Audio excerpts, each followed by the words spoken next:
C'est quoi un daron? C'est un Mac. C'est quoi un Mac? Oui, on croit que tu parles de l'ordinateur. C'est quoi un Mac? C'est un proxénète. Indécence de daron, indécence, il y a plusieurs sens. Indécence, j'arrête, Inch'Allah. Indécence, c'est que c'est celui qui est responsable d'un bordel. Là où il y a des prostituées. Donc toi, tu es en train d'appeler ton père daron. En gros, tu es en train de dire que chez toi, c'est un lieu où il y a des prostituées, c'est ton père et ta mère qui gèrent le business. C'est ça que tu es en train de dire, en gros. Selon les linguistes d'aujourd'hui, le mot viendrait d'un croisement entre deux termes.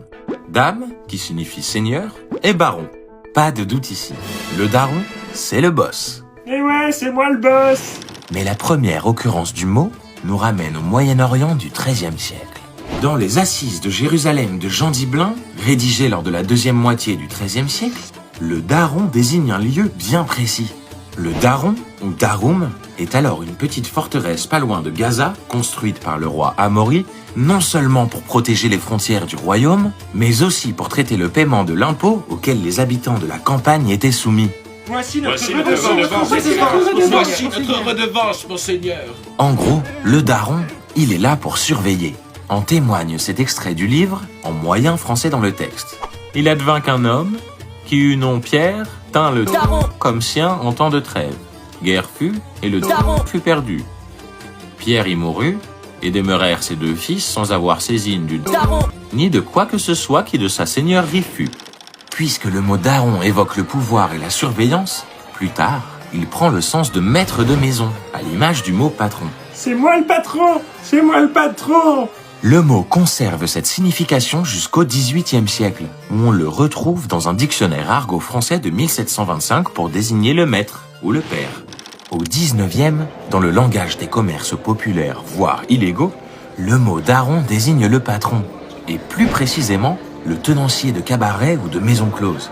En gros, le daron, pour les brigands, c'est un maquereau, et je ne parle pas du poisson. C'est un maquereau. En 1836, Eugène François Vidocq, ex-délinquant devenu policier, utilise le mot daron dans son dictionnaire du monde de la pègre.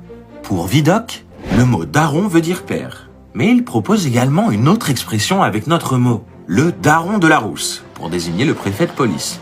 Sachant que la rousse est le mot en argot pour parler de la police. Attention, voilà le daron de la rousse. Plus tard, et dans une littérature plus classique, on trouve des occurrences chez de grands écrivains, souhaitant donner un accent populaire à leurs personnages. Chez Victor Hugo, dans Les Misérables, il y a un daron. Et plus récemment, chez Louis-Ferdinand Céline, dans le texte autobiographique Mort à crédit, il écrit « 6 externes et 4 pensionnaires. Leurs darons sont venus les reprendre. » Dans le même livre, on trouve aussi la version féminine du mot.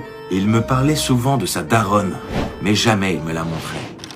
N'en déplaise aux professeurs de français, on pourrait en déduire qu'il est fort probable que les rappeurs d'aujourd'hui aient bel et bien lu Victor Hugo ou Céline. D'ailleurs, à votre avis, qui a écrit « La mort, c'est la sœur de la paresse » Est-ce que c'est Booba ou Louis-Ferdinand Céline?